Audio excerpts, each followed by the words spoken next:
Assalamualaikum warahmatullahi wabarakatuh. Saya Sisil Cynthia Sari dari kelas 10-2. Di sini saya akan menjelaskan tentang aspek ekonomi dan hukum dari produk informatika. Aspek ekonomi. Dalam aspek ekonomi, produk informatika mengalami perkembangan yang signifikan mulai dari penemuan pertama komputer.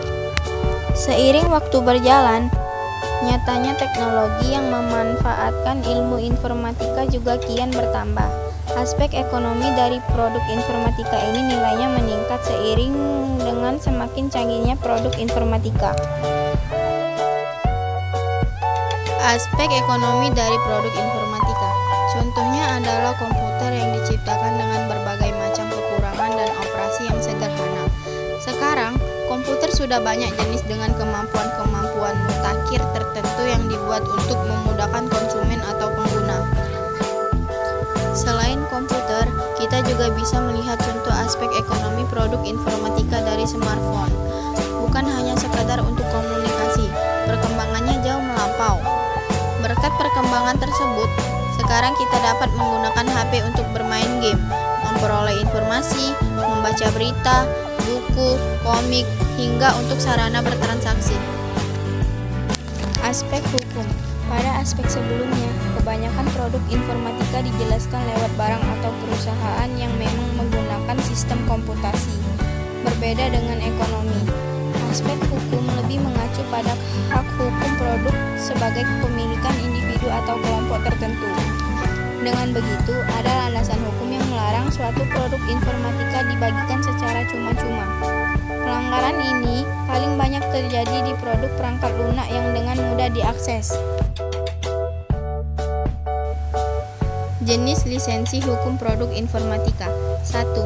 Lisensi komersial. Mengatur tentang kepemilikan suatu produk yang sifatnya mengikat. Pengguna hanya boleh menggunakan setelah membayar dan tidak boleh menyebarkan secara sembarangan. Contohnya seperti sistem operasi dan berbagai aplikasi pengolah lainnya. 2. Lisensi gratis. Pengaturan ini memperbolehkan orang-orang untuk memperoleh suatu produk secara gratis. Akan tetapi, tetap ada beberapa kebijakan lain yang biasanya harus dipegang teguh pengguna. Contoh peraturannya adalah tidak boleh membagikan ke orang lain. Jika ingin memperolehnya, harus lewat sumber pertama. 3. Lisensi umum. Berbeda dari dua lisensi sebelumnya. Lisensi ini lebih bersifat terbuka, lantaran siapapun boleh mengakses, mengedit, mengubah, dan menyebarkannya ke orang lain. 4. Lisensi domain. Publik pada lisensi ini, pembuat produk memang sengaja memberikan produknya kepada orang-orang. Hampir semua dengan lisensi umum. Orang bebas menyebarkan dan menggunakan produk tersebut. Baiklah, itu saja penjelasan dari saya. Sekian, terima kasih. Wassalamualaikum warahmatullahi wabarakatuh.